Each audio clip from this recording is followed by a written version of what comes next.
저는 조용원입니다. 제주 열방대학에서 성경연구센터를 지금 섬기고 있고요. 예, 어디서 이렇게 좀 아들뻘 같은 또 조카뻘 같은 또 새파랗게 후배가 이렇게 왔는데, 저는 저는 양주조씨입니다. 네.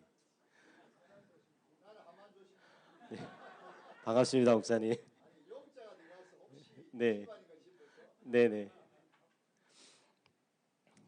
그리고 목사님들께서 또 사모님들께서 이 자리에 이제 많이 오셨는데, 저도 그 이제 목사 안수를 받은 사람으로 늘 고민이 있었다면, 어떻게 하나님 앞에 서면서 내가 하나님 말씀을 잘 알고 싶다, 이런 것이 늘 제 삶의 고민거리였습니다. 그리고 교회에서 담임 목사님들 섬기면서 함께 협력하며 파트로 혹은 전임으로 사역할 때도 늘 성경에 대해서 잘 알고 싶다라는 이런 마음들이 제 마음 가운데 늘 있었고요. 그래서 성경을 더 알고 싶고 더 많이 알고 싶은 마음에 계속해서 공부를 하게 되었고, 또 그 공부한 것들 우리 선배님들 보시기에 많이 부족하겠지만, 젊은 목사가 이렇게 나름대로 열심히 공부한 것들 여러분들과 함께 나눌 때에 이미 다 알고 계시는 내용들이라 할지라도 이게 또 함께 들어주시고 또 공감해 주시고 이해해 주시고 봐주시면 감사하겠습니다. 선지서 개론을 시작하면서 선지가 무엇인가, 그것은 먼저 알게 된 것이죠. 선지. 그리고 선지자들 하면서 또 선지자들이 무엇을 했을까 할 때 선지자들은 예언이란 것들을 했습니다. 그럴 때 예언은 무엇인가? 미래에 대해서 말하는 것이죠. 그리고 이 선지자들이 예언을 하면서 어떤 것들을 예언하고 또 누굴 위해 예언했는가라고 할 때 이들을 대언자라고도 부를 수가 있겠습니다. 그럴 때에 하나님께서 알게 해주신 그 선지적 미래에 대한 일들을, 미래에 대한 지식을 예언이라는 행위, 미래에 대해서 알게 된 것들을 담대하게 선포하는 예언을 통해서 하나님의 대언자의 역할을 감당한 이 사람들을 선지자라고 하고, 이것을 구약에서는 그 구약 성경에서 느비임, 그래서 선지자들 이렇게 이제 표현하고 있는 것이죠. 그럴 때 그냥 선지라고 할 때 이들의 행동이 선지라는 단어만으로 다 설명되는 것도 아니고, 예언이라고 할 때 예언이라는 단어 하나만으로도 이 선지자들의 활동이 다 정의되는 것도 아니고, 대언이라는 이 표현 하나만으로도 또 이들의 활동이 다 정리되는 것이 아니라, 이 모든 단어들을 함께 함축해서 함께 공용으로 사용하면서 이 선지자들이 어떤 사람들이었고 이 선지서가 무엇을 말하고 있는 책들인가 함께 보면서 나누고자 합니다. 히브리인들의 성경 구분은 지난 시간 역사서를 통해서 여러분들께서 이미 잘 알고 계신 내용이고요. 특별히 관심 두고자 하는 것은 전기 선지서라고 할 때 여호수아, 사사기, 사무엘, 열왕기, 이 책들이 전기 선지서에 해당한 것이고, 그리고 이 책들 안에 있는 선지자적인 그런 여러 활동들이 이들의 이 책들의 성격을 잘 규명해 주고 있다고 볼 수가 있겠습니다. 그래서 특별히 우리는 이 전기 선지서를 보았다면 이제는 후기 선지서, 이사야, 예레미야, 에스겔, 그리고 소 선지서 12권의 책들에 대해서 조금 더 보고자 하는데요. 전기 선지서를 느비임, 리쇼님, 후기 선지서를 느비임, 아하로님, 이렇게 헬라어로 히브리어로 표현을 합니다. 그러면서 특별히 우리가 좀 관심 가지고 싶은 것은 이 후기 선지서는 어떤 책들인가 할 때에 선지자들이 자신들의 활동한 내용을 특별히 글로 남겨 그 글들이 오늘날의 선지서로 묶임되었다는 것이죠. 그러면 선지자는 누구인가? 예언이라고 할 때 예언의 국어 사전적 정의는 신적 영감에 의하여 말하고 쓰는 예언자의 행위다라고 할 때, 선지서에서의 예언은 하나님의 계시에 의해서 사람을 통하거나 혹은 자연적 현상을 통하여 하나님의 일을 말하거나 알리는 행위라고 정의를 할 수가 있겠습니다. 고대 근동에 여러 문화들 혹은 그 여러 문명들 가운데서 이런 예언에 대한 행위는 굉장히 많이 있어져 왔고, 그리고 이런 예언적 행위가 다양한 문명 안에 드러나지만 그들과 성경에서 말하는 이런 예언들에 대한 구분이 있었다는 것을 미리 말씀드리면서 조금 후에 그것들이 어떻게 다르고 어떻게 다양하게 나타나는가 함께 좀 보도록 하겠습니다. 예언자란 누구인가라고 할 때 이 나비라는 단어가 이 예언자 혹은 선지자로 번역되는데요. 이 나비라는 단어가 선지자로 번역이 되면서 약 300회 가량 사용되는데, 거품을 뿜다라는 의미가 있습니다. 이 거품을 뿜다는 것은 입에 이렇게 침이 마치 개가 거품을 무는 것처럼 보글보글하게 개가 거품을 무는 것과 같은 그런 의미인데, 그럼 도대체 사람이 어떻게 입에 거품을 무는가라고 할 때 우리 목사님들 그 입에 거품 물어본 적 있으십니까? 입에 거품을 문다고 할 때는 내가 무언가를 전하고 내가 무언가를 말할 때 그것이 너무나 강력하고 확신에 차서 이것을 전하지 않고는 견딜 수 없는 마음이 들고, 또 이것이 너무나 명확하게 강력하게 말을 할 때 내 입에서 침들이 튀기도 하고, 이런 것들을 이제 묘사한다고 볼 수가 있겠죠. 그럴 때에 이 거품을 뿜다라는 의미를 통해서 선지자들에 대한 모습을 조금 비춰보자면, 선지자들은 그 정말 입에 침 튀기듯이 그렇게 자신이 확신한 것을 여러 사람들 앞에서 강력하게 주장했다라는 것으로 이렇게 볼 수가 있겠습니다. 그리고 말하도는 언급되어지다, 그리고 부름 받은 자라고도 알려지고, 또 알리다, 하나님의 대언자라는 의미도 있고요. 하나님의 대언자라는 의미로 볼 수 있는 것은 70인경의 번역에 의하면 프로페테스, 그래서 프로는 어떤 뭐의 앞에 있는, 페테스는 말하는 자에서 누구를 대신해서 누구 앞에서 누구를 위해서 말하는 자, 이런 의미들이 있습니다. 그래서 이런 나비라는 단어가 성경 안에 굉장히 많이 사용되었고 선지자들에 대해서 사용이 되었다는 것이고요.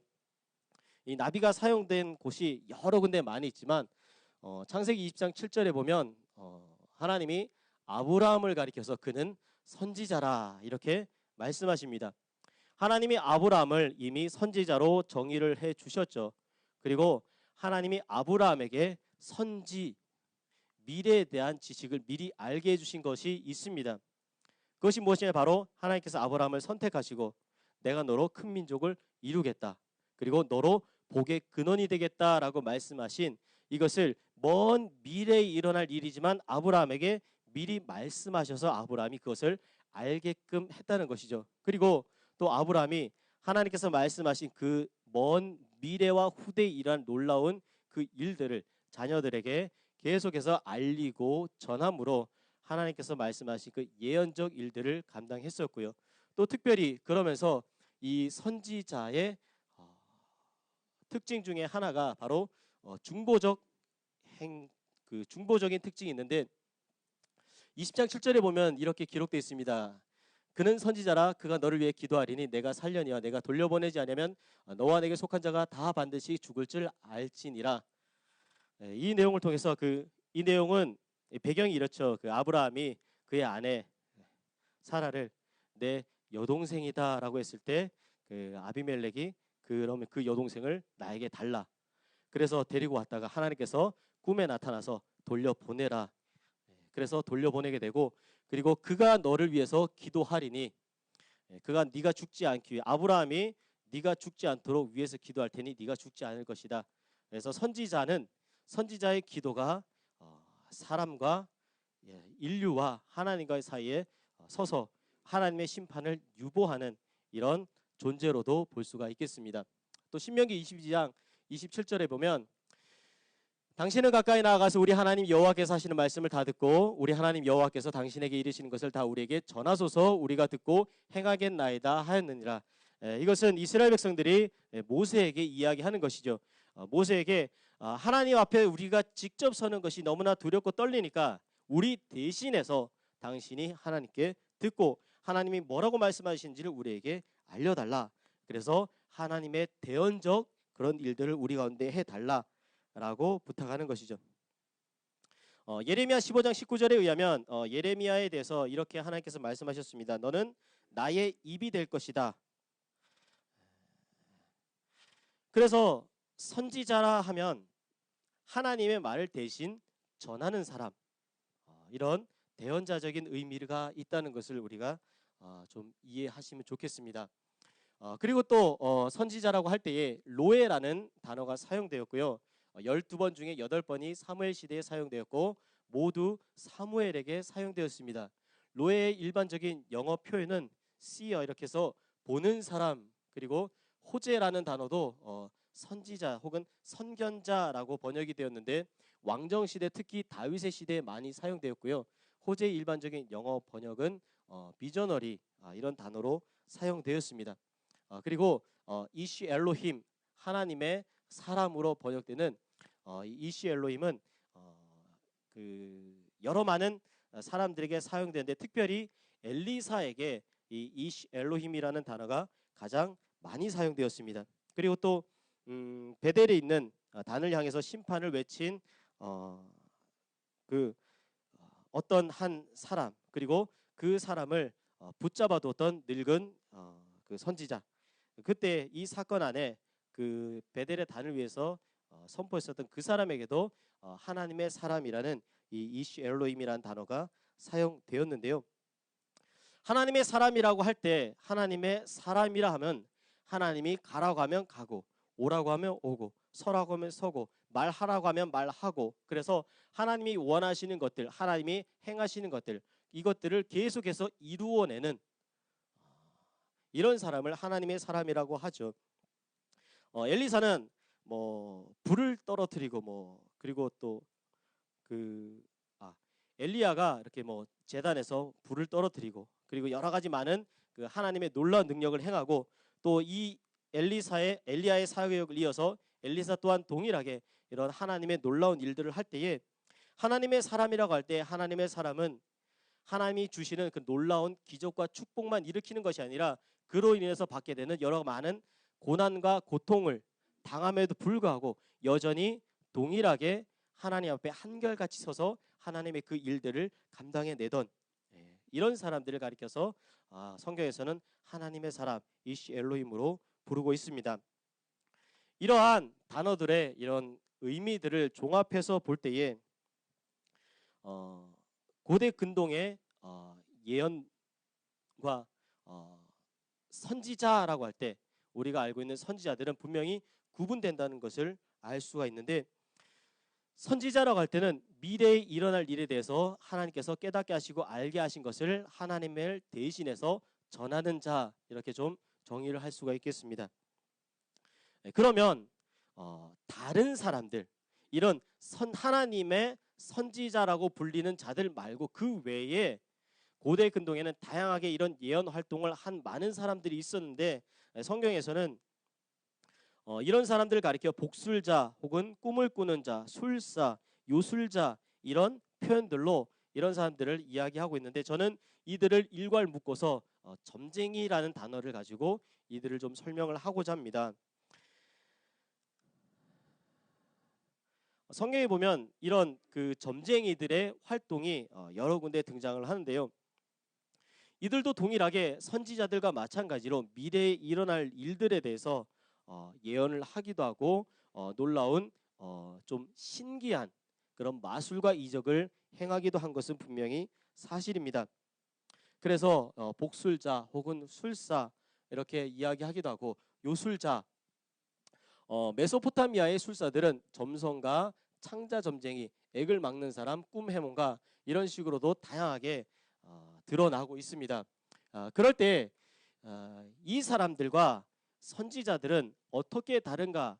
이들도 동일하게 예언과 미래에 일어날 일들에 대해서 말하긴 했지만 가장 근본적으로 다른 것은 이들은 선지자들은 하나님께서 말하라고 알려주신 것을 전하는 사람이었다면 이들은 하나님이 알려주신 것이 아니라 전능한 신에 의해서 계시를 받은 것이 아니라 이들 스스로 미래에 대해서 알고자 하여 어떤 도구들을 사용하고 마술이나 주술적인 방법을 통해서 미래를 알고자 했다는 그런 차이가 있겠고요.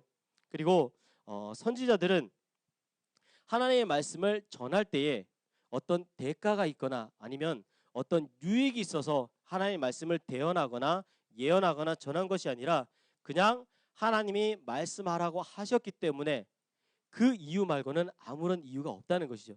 그런데 이런 점쟁이들은 이런 예언을 할 때에 예언을 의뢰하는 자들의 그 의뢰를 받아서 그들이 원하는, 그들이 듣고자 하는 대답을 찾아서 알려주고 또 이것이 자신들에게 유익이 되고 이익이 되는 그런 것들이기에 이런 점쟁이들과 선지자들의 예언의 차이를 구분할 수가 있겠습니다. 자, 그럴 때 이런 차이들을 통해서 그러면 오늘날의 우리의 관점으로 한번 돌아와 본다면 선지자가 될 것인가 아니면 점쟁이가 될 것인가, 하나님의 말씀을 하나님의 의도대로 그대로 전하는 삶을 살 것인가 아니면 하나님의 말씀을 내가 원하는 방법 혹은 내가 해석하고 싶은 방향대로 그렇게 어떤 목적과 그런 의도를 가지고 해석해낼 것인가 라는 것까지 한번 확장해서 우리가 고민해 봤으면 좋겠다라는 것입니다. 그럴 때에 성경 안에 하나님께서 말씀하시는 왕과 제사장과 선지자에 대해서 이런 말씀해 주시는 규례를 가지고 그러면 우리는 하나님 앞에서 어떤 태도로 우리의 삶을 살아가야 할 것인가를 좀 고민해 보면 좋겠습니다. 신명기 17장 14절부터 20절에 보면 왕은 어때야 하는지 이런 내용들이 나오고요. 또 제사장은 어때야 되는지, 선지자는 어때야 되는지 이런 규례들이 나오는데 이 안에 선지자들의 행동과 활동에 대해서 잘 정의가 되어 있습니다. 특별히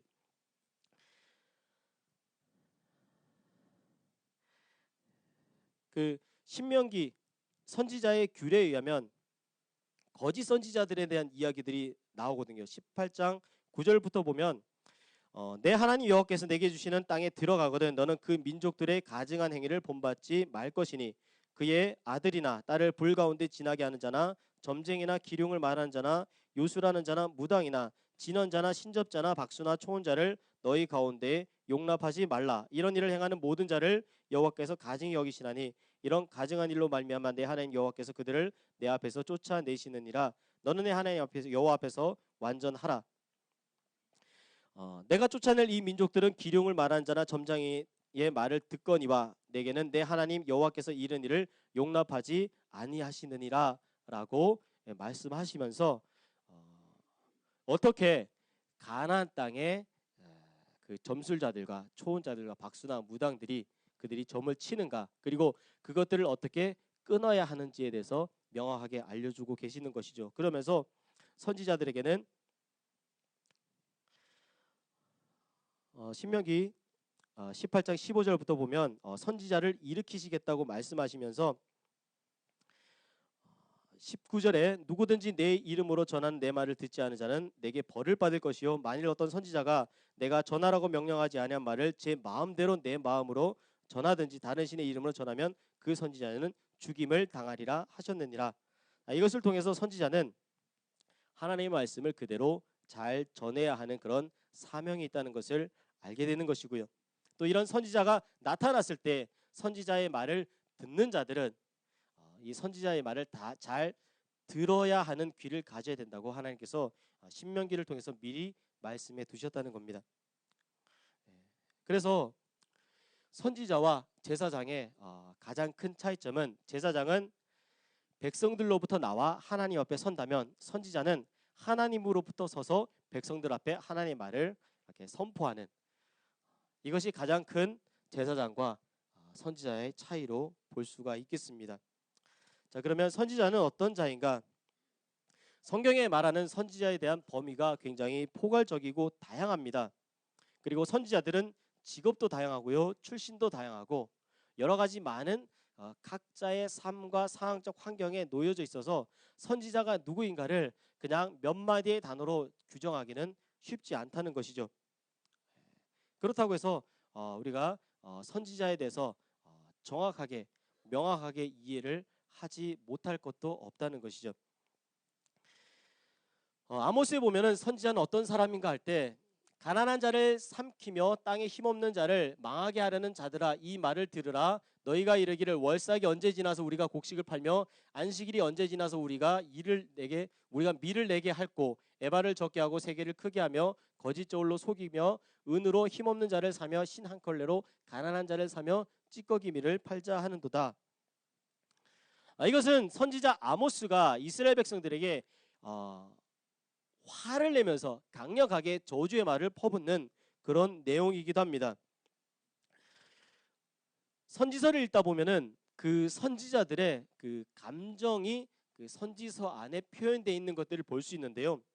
선지자들은 보통 예언을 한다던가 이런 예언의 선포를 한다던가 할 때 굉장히 화가 나거나 분에 차서 그리고 욕설과 저주를 퍼부으면서 하는 경우가 있다는 것이죠. 온 세상이 굉장히 더러운 그런 곳인 것처럼 고함을 지르고 합니다. 그런데 그들이 말하는 것을 곰곰이 혹은 자세히 살펴보면 때로는 어쩌면은 별거 아닌 것처럼 보이는 그런 일에 굉장히 흥분하면서 말한다는 거예요.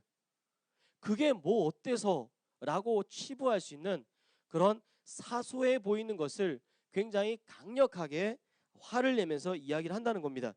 예를 들면 이런 겁니다. 고대에 팔레스타인 지역에 어디쯤에 있는 그런 가난한 사람들이 조금 돈 많은 사람들에게 약간의 그런 수탈을 당하는 것이 뭐가 그렇게 대단한 것인가?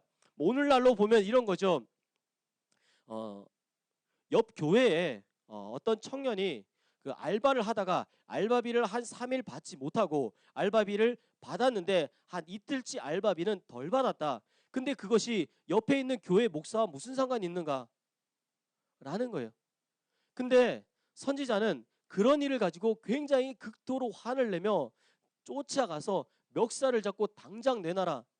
이 가게가 망할 것이다 라고 소리를 지르는 그런 거라는 거죠. 도대체 왜 그러느냐 말이죠. 그게 뭐 얼마나 대단한 거길래 동일한 구절을 공동 번역 성경으로 보면 이렇게 기록합니다. 이 말을 들어라. 가난한 사람을 짓밟고 흙에 묻혀 사는 천덕의 숨통을 끊는 자들아. 겨우 한다는 소리가 곡식을 팔아야겠는데 초하루 축제는 언제 지나지? 밀을 팔아야겠는데 안식일은 언제 지나지? 되는 작게 추는 크게 만들고 가짜 졸로 속이며 등겨까지 팔아먹어야지. 힘없는 자 빚돈의 종으로 삼고 미투리 한 켤레 값에 가난한 자 종으로 부려 먹어야지 하는 자들아. 안식일이 언제 끝날까? 어서 밀을 팔아 가게 문 열어야 되는데 뭐 곡식을 팔아야 하는데 초하루 축제는 언제 지나지? 오늘날로 설명해 보면은 주일 12시가 지나야 편의점을 이렇게 문을 열 건데 주일이 아직 지나지 않아서 가게 문을 열지 못하는 여러분 그게 뭐가 그렇게 대수가 되겠습니까? 그게 뭔 큰일이 되겠습니까마는 선지자들은 이런 별거 아닌 것처럼 보이는 일에 굉장히 흥분하고 화내고 저주하고 그러고 있다는 거예요. 성경 안에. 왜 그러는가? 도대체 이 사람들이 도대체 무엇 때문에 이렇게 하는 건가? 그 이유는 선지자들이 세상을 바라보는 관점이 일반 사람들과 달라서 그렇다는 겁니다. 선지자들이 세상을 바라보는 관점은 역사상에서 이미 이야기된 것처럼 신명기 안에 언약적인 관점, 하나님과의 약속한 그 언약적 관점, 이 관점을 가지고 세상을 바라보기에 작은 일에도 견디지 못하고 화를 내고 세상을 저주하고 비난하는 것이죠. 언약적 관점을 가지고 이스라엘을 바라볼 때에 이들이 약간의 언약이라도 지키지 않을 때 선지자들의 입장에서 이것이 너무너무 불안해서 견딜 수가 없는 겁니다. 마치 여기 세워져 있는 이 언약들 중에 뭐 하나만 잠깐 빗나가더라도 이 위에 살고 있는 사람들 입장에서는 이것이 전혀 문제가 되지 않지만 이 위에를 보지 않고 여기를 보는 선지자들은 이것이 너무 불안해서 견딜 수가 없는 것이죠. 약간 틀어지는 것, 약간 틀어진다고 해서 세상이 무너지거나 하나님으로부터 심판받지는 않는다는 겁니다. 그런데 선지자들은 이 약간의 틀어짐이 견딜 수 없는 거예요. 왜냐하면 이들에게는 하나님께서 주신 다림줄이라는 기준이 있단 말입니다. 신명기에 언약적인 관점이 있다는 것이죠. 그래서 그 언약적인 관점으로 봤을 때 약간의 흠이라도 보이면 그것이 견딜 수 없고 그것 때문에 너무 마음이 불같고 그래서 이것들을 말하지 않을 수가 없게 되고 제가 그 2003년에 강원도 홍천이라는 곳에서 DTS라는 훈련을 받았습니다.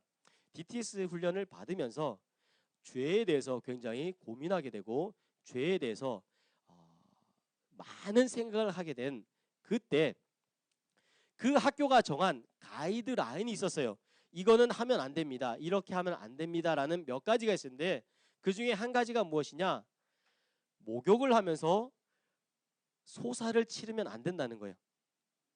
샤워장이 있었는데 목욕을 하면서 소변을 그 하수구에 하면 안 된다는 겁니다. 그것이 가이드라인으로 있었어요. 그런데 그 홍천이라는 장소에서 훈련받는 그 장소가 어떤 곳이냐면 차로 갈 수 있는 가장 꼭대기에 숙소가 있습니다. 그리고 그 숙소에서 차길이 아닌 사람이 걸어갈 수 있는 작은 오솔길 같은 것인데 그 오솔길에서 약 한 30m 정도를 내려오면은 거기에 그 옆에 큰 고무다라 제가 들어갈 수 있을 정도로 큰 고무다라를 3개를 땅속에 묻어놨어요. 3개를 땅속에 묻어놓고 그리고 거기에 나무로 된 네모 박스를 만들어놨습니다. 그리고 그 네모 박스를 그 고무통 위에 올려놨어요. 이것이 무엇이겠습니까? 화장실이에요. 숙소에 화장실이 존재하지 않습니다. 숙소에서 30m를 오솔길 같은 길을 걸어 내려와야 퍼세식 화장실이 존재하는 거예요. 그리고 거기에서 다시금 한 7, 80m 정도를 내려와야지만이 목욕을 할 수 있는 목욕탕이 있었던 거예요. 샤워 시설이. 그래서 샤워를 하고 목욕을 하고 난 이후에 숙소로 들어가기 위해서 그 산길을 약 한 70m 정도 걸어 올라가면 중간에 퍼세식 화장실이 나오는 거죠. 그런데 그 퍼세식 화장실에서 볼일을 보는 순간 그 전에 내가 했던 모든 정결 행위는 다 허사가 된다는 거예요. 그래서 유혹에 빠집니다. 내가 지금 굉장히 소변이 마려운데 목욕을 다 마치고 숙소로 들어갈 때 화장실을 들릴 것인가 말 것인가 그리고 화장실을 들리는 순간 나의 모든 정결 행위는 허사로 돌아가게 되는데 어떻게 하면 좋을까라고 할 때 유혹이 오는 거죠. 내가 이 화장실에서 아무도 없을 때 누구도 보지 않을 때 볼일을 보고 소사를 치르고 돌아가리라 라고 해서 한 젊은 자매가 그 일을 치렀어요. 그리고 나서 일주일 내내 이것이 그 자매의 마음에 너무나 큰 부담감으로 온 겁니다. 한숨이 계속 나오는 거야. 눈물이 나오면서 내가 왜 그랬을까? 그래서 그 훈련을 받을 때 그 매주 주말이 되면은 주일날 교회 가서 예배를 마치고 돌아와서 주일 밤이 되면 훈련 받는 모든 훈련생들이 모여서 가족의 시간을 가집니다. 패밀리 타임이라고도 하죠. 그래서 가족의 시간을 가질 때에 기쁜 일, 즐거운 일 함께 축하하고 속상한 일 나누면서 서로 위로하고 격려하고 그리고 혹시라도 한 주간 동안 살면서 지은 죄가 있다면 앞에 고백하면서 내가 이런 죄를 지었습니다. 여러분들 앞에 용서를 구합니다. 용서해 주십시오. 이 자매가 그 자리에 나온 거예요. 그러면서 이야기를 합니다. 제가 목욕해야 되는 장소에서 소사를 치렀습니다. 정말 죄송합니다. 하나님과 여러분들 앞에 용서를 구합니다라고 말하면서 눈물을 펑펑 흘리면서 우는 거예요. 흐느끼면서.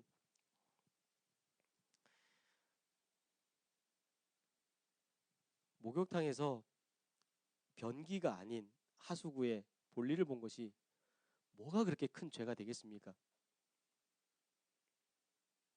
그렇지만 이 자매에게는 그것이 바로 공동체 안에서 지키기로 한 약속이고 그리고 하나님 앞에서 본인 스스로 그렇게 지키겠다고 한 약속이기에 그 작은 약속 하나가 자신의 잘못으로 지켜지지 않았을 때 그렇게 펑펑 울게 된 것이죠. 그러면서 하나님 앞에 잘못했고 그리고 그것이 사실 아무도 본 사람 없고요. 증거로 남지도 않습니다.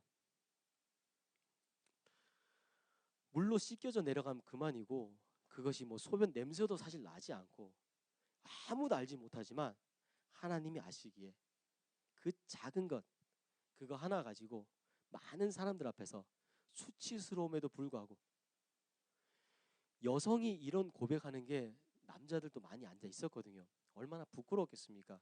20대 초반에 젊은 대학생 자매가. 그런데 그 고백하면서 잘못했다고 용서해달라고 펑펑 울면서 그런 마음, 저는 선지자들이 그런 마음을 가지고 있다고 생각합니다. 아주 작은 하나님과의 약속, 그 많은 약속 안에서 아주 작은 것 하나 어긋났을 때 그것이 너무나 큰 죄로 보이는 거예요.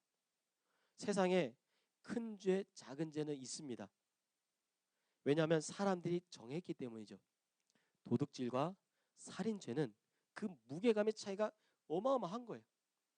그렇지만 하나님 앞에서 하나님의 관점에서는 도둑질이든 살인죄든 둘 다 죄라는 면에서는 같다라는 거예요. 그럴 때 선지자들은 그 죄의 크고 적음에 상관없이 하나님 앞에서 지키지 못했던 하나님과 약속에서 어긋남이 있었다면 그것은 너무나도 큰 죄로 인식하고 견딜 수 없었던 것이에요. 왜냐하면 그들에겐 미래가 보였기 때문입니다.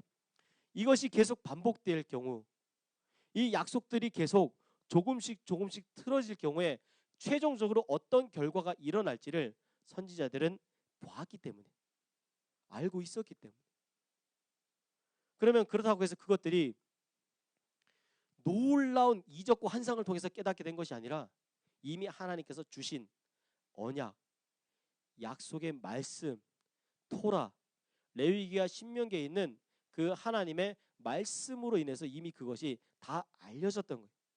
그런데 이스라엘 백성들은 다 알고 있으면서도 그것을 하지 않았던 거예요. 또 다 알고 있는 제사장들이 전하지 않았던 거예요.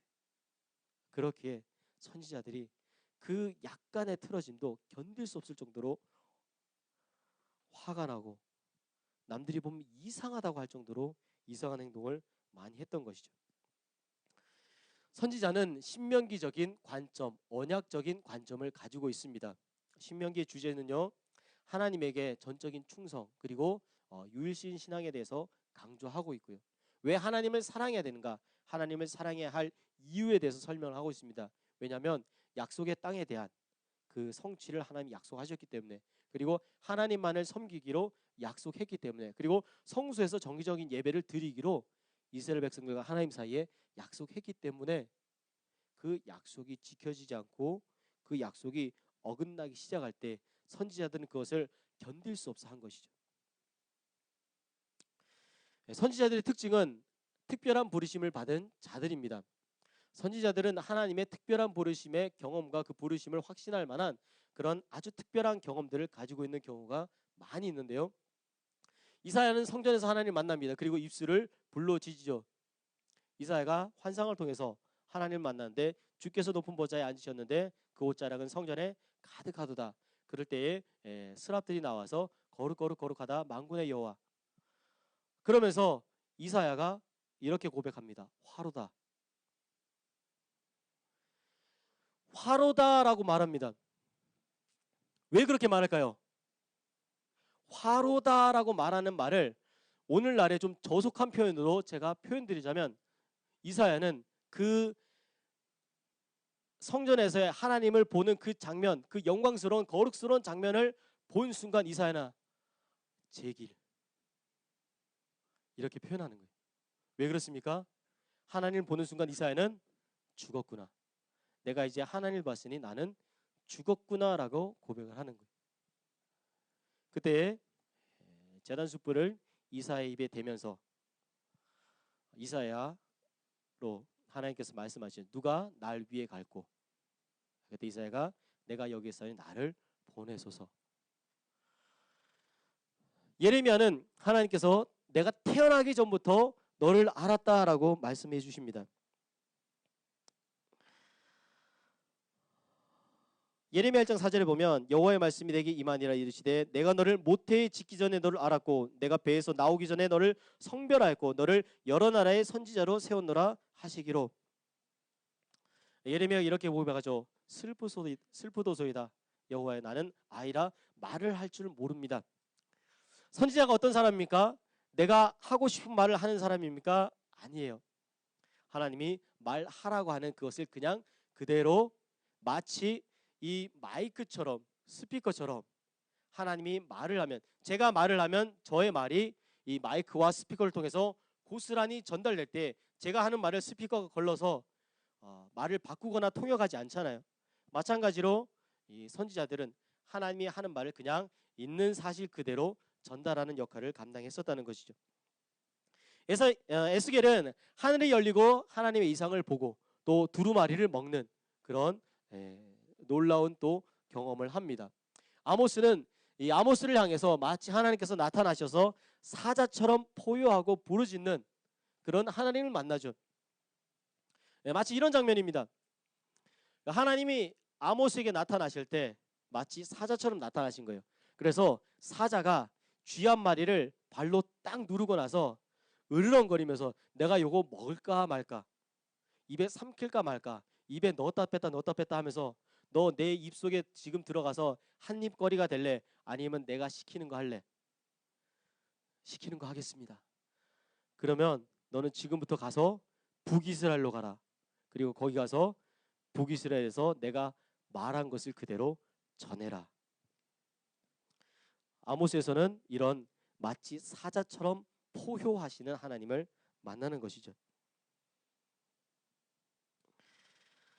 또 선지자들은 하나님의 말씀을 선포합니다. 호세아는 이스라엘 자손들아 여호와의 말씀을 들으라 하며, 제사장들아 이를 들으라, 족속들아 깨달으라, 왕족들아 귀를 기울이라.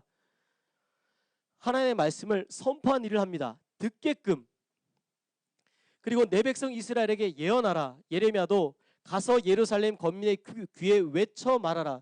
여호와의 집 문에 서서, 성전 앞에 서서, 유대 왕들이 출입하는 평민의 문 곧 성문에 서서. 여기서 말하는 예레미야에 나오는 장소는 전부 다 사람들이 모이는 곳이에요. 백성들이 모여 있는 그 장소에 가서 내가 너에게 말하는 것들을 그대로 말해라, 전해라, 알아듣게 해라. 그리고 그들이 못 들었는데 라고 핑계대지 않게끔 명확하게 알게 해라라고 말하는 겁니다. 그러면서 또 선지자들은 다양한 사람들을 만나게 되죠. 보편적으로 일반 백성들에게 찾아가서 백성들에게 그들의 삶을 경고하고 그리고 돌이키게끔 하기도 하지만 또 특정한 사람들, 지도자들과도 접촉하기도 합니다. 사울 왕에게는 사무엘이, 다윗 왕에게는 나단이나 갓, 르호보암에게는 스마야, 여로보암에게는 아히야 또는 여호와의 사람, 여호야김이나 시드에게는 예레미야, 여호람과 예후에게는 엘리사, 아사에게는 아사랴와 하나니, 여호사밧에게는 예후, 요아스에게는 스가랴, 아마스에게는 이사야, 아합에게는 엘리야, 미가야. 이런 왕들에게 하나님의 말씀을 전하는 이런 일들을 했었던 것이죠. 그리고 또 왕들과 사람들에게 하나님의 심판의 메시지를 선포해야 했습니다. 사무엘은 엘리와 그의 집이 하나님께 버림받음을 선포해야 했습니다. 이것은 사무엘의 나이가 굉장히 어릴 때죠. 나이가 어릴 때 차마 입에 담기 힘든 그 말을 사무엘은 해야만 했었던 거죠. 나단은 다윗 왕의 죄를 책망합니다. 사무엘하 12장에 보면은 다윗 왕이 우리아의 아내 밧세바를 취하고 난 그 이후에 그 사건에 대해서 나단이 다윗 왕에게 가서 그 이야기를 하죠. 그러면서 당신이 나쁜 놈이다라고 이야기를 하는 겁니다. 네가 죽일 놈이다. 일기의 선지자가 한 나라의 왕에게 당신이 죽어야 될 사람입니다라고 말하는 것이 얼마나 두렵고 떨리는 일이겠습니까? 그렇지만 선지자는 하나님이 그렇게 말하라고 했기 때문에 내가 가서 죽더라도 그냥 그 말을 해야만 하는 거였죠. 내가 가서 한 대 맞더라도, 아니 한 대 맞는 게 아니라 그날 내 목숨이 끝난다 하더라도 선지자는 하나님이 하라고 했기 때문에 하나님 전하라고 한 그 말을 해야만 했던 거죠. 엘리야는 기근을 선포해야만 했습니다. 왜 그렇습니까? 비가 내리지 않는 것, 이것이 하나님의 뜻이었기 때문입니다. 비가 내리지 않는 것, 이것으로 인해서 누가 진짜 하나님인가, 누가 진정한 신인가를 알게 하기 위해서 눈물을 머금고 엘리야는 기근을 선포하는 것이죠. 비가 내리면 바알이 진정한 하나님이라고 사람들이 오해할까 봐.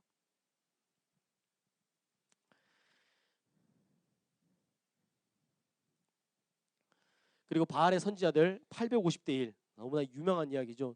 요나는 니느웨라는 이방 도시로 보내어져서 선포를 합니다. 아모스는 북이스라엘, 남유다 사람으로 북이스라엘에 가서 예언을 선포해야만 했죠. 오늘날로 치면 마치 이런 겁니다. 대한민국에 태어난 저에게 하나님이 나타나셔서 북한에 가서 김정일에게 나라가 망할 거라고 이야기를 해라. 어떻게 되겠습니까? 제가 북한에 갈 수나 있을까요?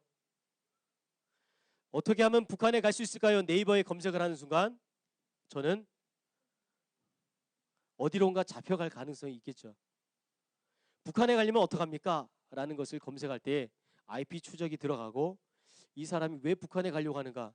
이 사람이 누구인가? 저에 대한 모든 신상이 국정원에서 이렇게 알아내고 그리고 제가 북한에 가기를 막는 그런 일들이 일어나겠죠. 설령 이 모든 것을 제가 하나님의 그 뛰어난 능력으로 넉넉히 감당하고 북한에 갔다 할지라도 제가 거기서 북한은 망한다라고 이야기하는 순간 저는 그 자리에서 인민재판을 당하게 되겠죠. 저는 그러고 싶지 않습니다. 솔직하게 말씀드리면 저는 그러고 싶은 마음이 별로 없습니다.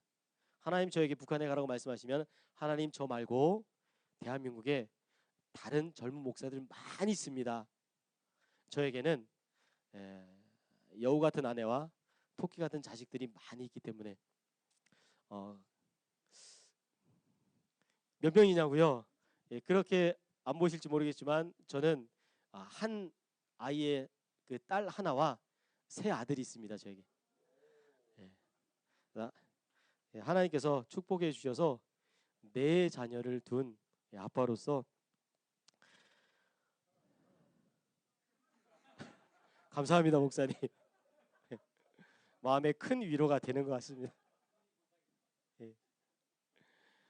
그 아이들을 잘 키워서 그 아이들 중에 한 명을 이렇게 좀 통일되면 어쨌든 저희 솔직한 마음은 그런데 선지자들도 그들이 사람이기에 내가 하고 싶지 않아도 해야만 하는 일들이 그들의 삶에 있었다는 거죠. 그리고 선지자들은 굉장히 특이하고 상징적인 행동을 했습니다.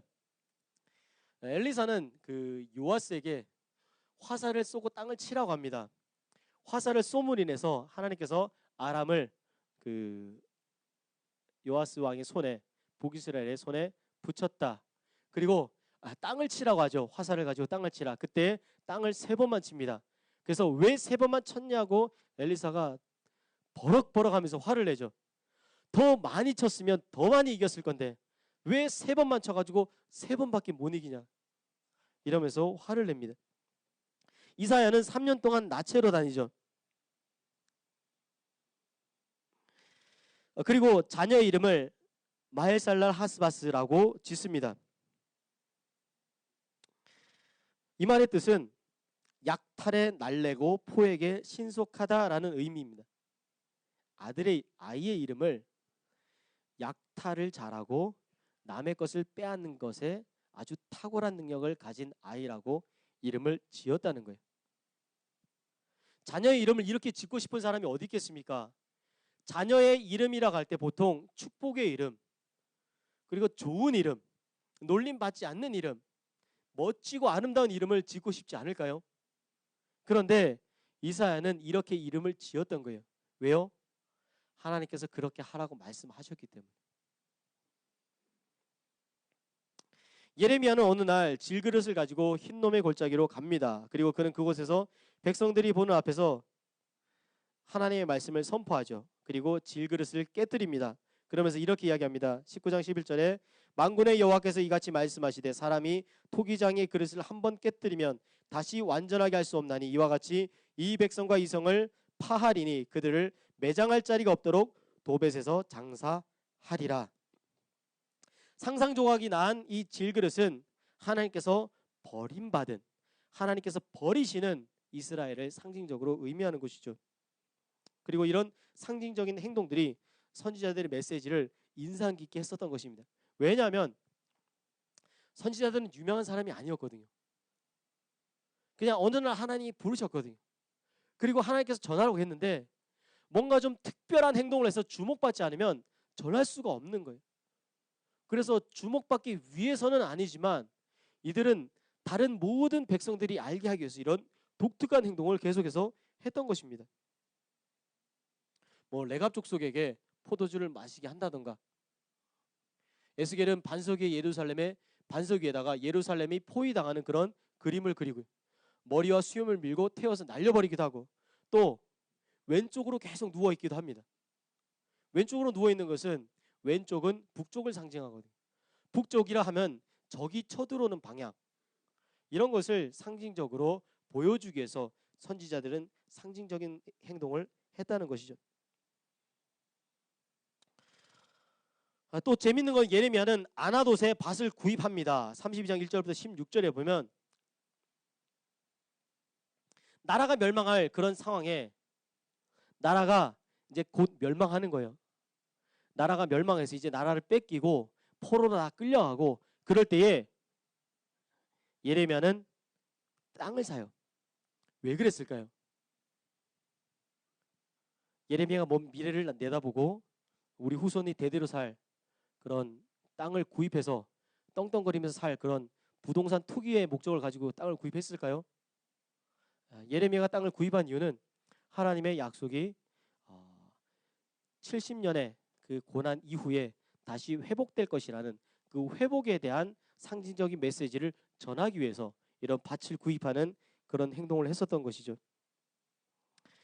호세아는 창녀 고멜과 결혼합니다. 그리고 음행을 행하는 아내를 계속 사랑하게 하는 그런 일들을 하게 되죠. 그리고 음란한 여인과 결혼하여 음란한 자식들을 낳습니다.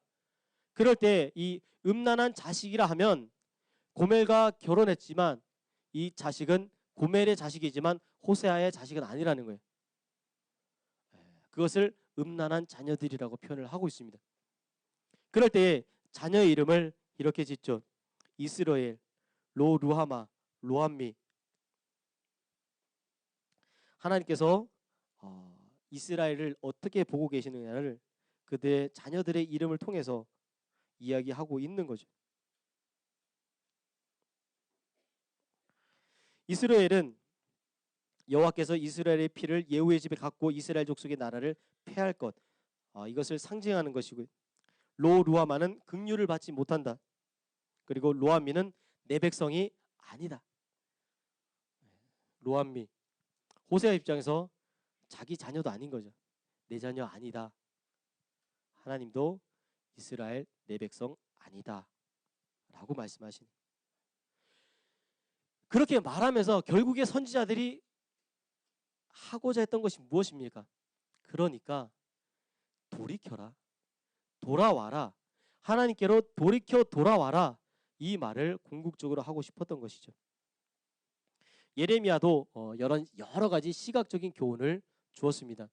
살구나무 가지 이런 것들 통해서 끓는 가마를 보고 유브라데 뱃띠를 감추고 토기장의 집을 방문하고 두 광주의 무화과, 이런 여러 가지 내용들을 통해서 하나님이 무엇을 말씀하시고자 하는지를 밝히 드러내고자 했던 것이죠.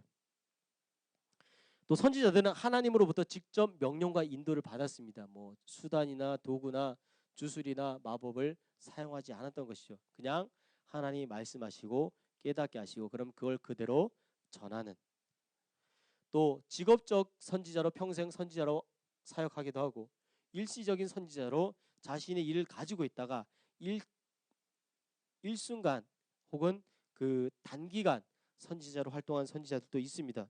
예를 들면 아모스 같은 경우죠. 아모스는 원래 직업이 있었습니다. 드고아라는 지역의 목자였죠. 그런데 하나님께서 아모스를 부르셔서 하나님께서 아모스에게 북이스라엘로 가라.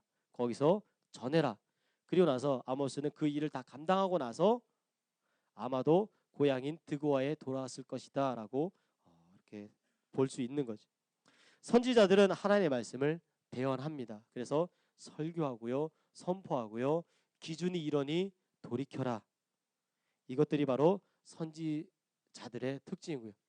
선지자들의 사명은 선지자들은 혁명가가 아니라 개혁가입니다. 뜯어 고치는 것이 아니라 있는 것이 그대로 지켜질 수 있도록 주어진 것이 그대로 지켜지게끔 하는 하나님만을 경배하고 하나님의 백성으로 바른 삶을 살도록 요구하는 것이죠. 이스라엘 백성들이 하나님의 백성이잖아요. 이스라엘 백성들이 하나님을 섬기는 것이 당연하잖아요. 섬기지 않은 자들에게 섬겨라. 혹은 하나님의 백성이 아닌 자들을 다 뒤집어 엎어서 하나님의 백성으로 만들자고 하는 것이 아니라 원래 하나님의 백성이었고 원래 하나님을 섬기게 되어 있는 그들이 그렇게 하지 않고 그렇게 하지 못하고 있으니까 돌이켜 그런 삶을 살게끔.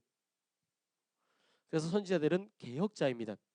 그때에 이런 선지자들이 개혁하는 그 개혁의 내용, 즉 하나님께서 말하라고 말씀하신 그 예언, 이 예언의 비율을 보면 메시아에 대한 것은 선지서 안에 2%고요. 새 언약에 대한 것은 선지서 안에 5%, 그리고 미래에 일어날 사건은 1%, 그리고 현실에서 율법을 중심으로 한 선포. 하나님의 율법이 이러니까 율법에 비춰봤을 때 하나님이 이것을 지키면은 축복하고 지키지 않으면 저주한다고 하신 그 율법에 비춰봤을 때 지키지 못하고 있기 때문에 저주받는다라고 선포한 그것이 바로 선지서의 92%를 차지하고 있다는 겁니다. 이것을 통해서 선지서가 말하고자 하는 것이 무엇이냐, 바로 먼 미래에 일어날 크고 놀라운 비밀한 것에 대한 이야기가 아니라 지금 당장 살고 있는 삶에 대한 선포라는 것이죠. 올바르게 살지 못하면 하나님이 가만두시지 않는다라는 것. 저도 저희 집에서 저희 아이들 대상으로 저도 예언의 선포를 합니다. 무슨 말씀이냐면은 저희 아이들이 4명이라고 말씀드렸잖아요. 그래서 너무너무 재밌게 잘 놉니다. 그러나 늘 그렇지만은 않아요. 가끔은 이제 지네들끼리 다투기도 하고 싸우기도 하는 거예요. 그럴 때 제가 봅니다. 서로 놀 때 싸우지 마라. 싸우면 아빠한테 혼난다. 제가 이런 예언의 선포를 하는 거죠. 이해 가십니까? 왜냐하면 엄마와 아빠는 형제들이 서로 싸우는 거를 용납하지 않는다. 그러니 싸우지 마라. 그래서 싸우려다가 아이들이 싸우면 안 되겠다. 화해하고 잘 놀아요. 그런데 며칠 지나고 나면 이런 엄마와 아빠의 율법을 비웃으면서 아이들이 동일하게 다시 싸움을 합니다. 그때 제가 다시 한번 예언의 선포를 하죠. 2번째다. 분명히 엄마 아빠가 싸우지 말라고 했는데 또 싸웠어. 2번씩이나 싸웠으니 이제 마지막 한 번만 더 싸우면 그때는 아빠의 날이 임할 거다. 그때는 아빠를 만나야 된다. 그리고 또 며칠이 지납니다. 그러면 또 아이들이 엄마 아빠의 율법을 잊어버리고 또 싸우는 거예요. 그래서 저는 신실하게 제가 정한 율법의 언약을 지키기 위해서 3번째 싸웠으니 이제 아빠의 날이 되었으므로 나를 좀 만나자. 그래서 아이들을 데리고 방으로 들어갑니다. 그럼 그 아이들은 엄마 아빠와 언약한 그 조건적 언약, 너희들이 싸우면 내가 벌을 주고 너희들이 사이좋게 지내면 맛있는 것을 많이 사주고, 이런 조건적 언약에 의해서 싸웠기 때문에 받아야 할 심판을 받는 거죠. 그래서 발바닥 5대씩. 제가 아이들을 이렇게 대하면서 신실하게 아이들을 처벌하는 것이 얼마나 힘든지를 제가 깨닫습니다. 왜냐하면 제가 자꾸 잊어버려요. 제가 2번째인지 3번째인지 싸운 거를 2번째 말했는지, 아니면 그 밥 먹다 돌아다닌 걸 지금 1번 말한 건지, 혹은 또 다른 저희 집의 율법인 그 엄마에게 대드는 뭐 이런 거, 그거를 제가 몇 번을 경고를 줬는지 자꾸 헷갈리는 거예요. 아이들이 4명이나 되니까 얘한테 했던 경고가 몇 회인지, 얘한테 했던 경고가 몇 번인지, 그 경고의 종류도 다양하고 다 헷갈리는 겁니다. 그러면서 깨닫죠. 신실하게 이것을 지켜나가는 게 얼마나 힘들다는 거예요. 하나님은 신실하게 지키시잖아요. 사람이 신실하지 못해서 이것을 지키지 못하는 것이죠. 그럴 때에 제가 말씀드린 것처럼 그 우스갯소리처럼 들리는 그런 말씀처럼 선지서에 기록되는 내용들이 거의 대부분 현실에서 하나님과 언약한 율법을 중심으로 선포되어져 있다는 거예요. 그래서 돌이켜라, 돌아와라. 이런 이유로 인해서 선지서를 이해하기 위해서는 반드시 신명기와 열왕기에 대한 이해가 중요하다는 것이죠. 왜냐하면 신명기에는 이러한 율법에 대한 내용이 기록되어 있고, 열왕기에는 이런 율법이 지켜지지 않았을 때 어떻게 이것이 예언되고 그리고 이것이 성취되었는가가 드러나 있기 때문에 그렇습니다. 그래서 선지서를 이해하기 위해서 우리는 이러한 부분들을 충분히 이해할 필요가 있는 것이죠. 그리고 선지자들은 율법을 준수하도록 요구하는 사람입니다. 이스라엘 백성들이 여호수아의 시대에 가나안 땅에 들어가서 48개의 성읍으로 나눠져 흩어져 살 때 레위인들도 다 흩어진 거예요. 레위인들이 흩어진 이유는 바로 자기들이 살고 있는 그 지역에서 하나님의 말씀을 가르치고 하나님의 말씀을 가르쳐 그 말씀대로 살아가게 하게끔, 그래서 하나님을 섬기고 하나님만을 높이는 나라가 되게 하기 위해서 이 레위인들이 흩어졌습니다. 그런데 이러한 백성들이 하나님이 요구하시는 삶을 살지 못하게 될 때에 하나님의 입장에서 너희들이 살지 못하니까 그것을 전해줄 그런 사람들이 필요했던 것이죠. 그래서 율법을 지켜야 된다. 하나님이 이렇게 말씀하셨다. 그러니 이것을 지켜라라고 요구를 했던 것이죠. 율법 자체를 가르치는 것이 아니라 율법을 기반으로 한 가르침, 설교, 선포, 이런 것들을 선지자들이 했던 것입니다. 또 선지자들은 판단자이기도 하고요, 파수꾼이기도 하고 중재자의 역할도 감당했습니다. 행위에 대한 판단이죠. 백성들이 하는 행동을 보고 선지자들이 볼 때 백성들이 하는 그 행위 자체가 하나님 보시기에 악한가 악하지 않는가가 구분되는 것이, 왜냐하면 그것이 율법으로 기록되어져 있고 정해져 있기 때문에. 그럴 때 예레미야 6장 27절처럼 내가 이미 너로 내 백성 중에 살피는 자와 요새를 삼아 그들의 길을 알고 살피게 하였노라. 그래서 판단할 수 있도록, 율법의 기준에 비춰서 판단할 수 있도록 하나님의 다림줄을 내렸을 때 얼마나 튀어나와 있는가, 얼마나 들어가 있는가를 판단할 수 있도록 세운 자들이 바로 선지자들이고요. 또 다가올 심판에 대해서 경고하는 파수꾼으로 하나님이 선지자들을 세우셨습니다. 인자야, 내가 너를 이스라엘 족속의 파수꾼으로 세웠으니 너는 내 입의 말을 듣고 나를 대신하여 그들을 깨우치라. 하나님이 계속해서 그 선지자가 이런 경고를 할 때에 백성들이 그 선지자의 말을 듣도록, 그러나 백성들이 선지자의 말을 듣지 않아도 선지자에게는 책임이 없다는 것이죠. 그런데 선지자가 하나님께서 말씀하신 경고를 들었음에도 불구하고 선지자가 이것을 전하고 경고하고 파수꾼으로 알리지 않게 된다면 그들의 피가 선지자에게로 돌아가게 되고 선지자를 찾게 될 거라고 하나님이 말씀하셨던 것이죠. 그래서 선지자에게서 파수꾼적인 개념은 굉장히 중요한 것이었습니다. 선지자들은 반드시 하나님께서 경고하신 그 경고를 전해야 했죠. 그리고 그것을 전하지 않았을 때는 그 모든 책임이 선지자에게 있었던 겁니다. 그리고 영적인 중재자로서의 역할이 있었습니다. 아모스 7장 2절에 보면 주 여호와여 청컨대 사하소서 야곱이 미약하오니 어떻게 서리이까. 아모스가 이렇게 기도할 때 하나님께서 심판의 유보를 말씀하십니다. 선지자들이 기도할 때 그 일이 지금 당장 일어나야 함에도 불구하고 하나님이 선지자들의 중보를 통해서 그 일이 지금 이루어지지 않고 잠시 미루어져서 하나님께서 그것을 돌이킬 수 있는 시간을 주셨던 것이죠. 선지자들이 바로 이런 역할도 감당했었던 겁니다.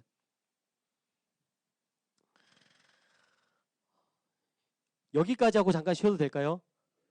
예, 그러면 잠깐 쉬겠습니다. 수고하셨습니다.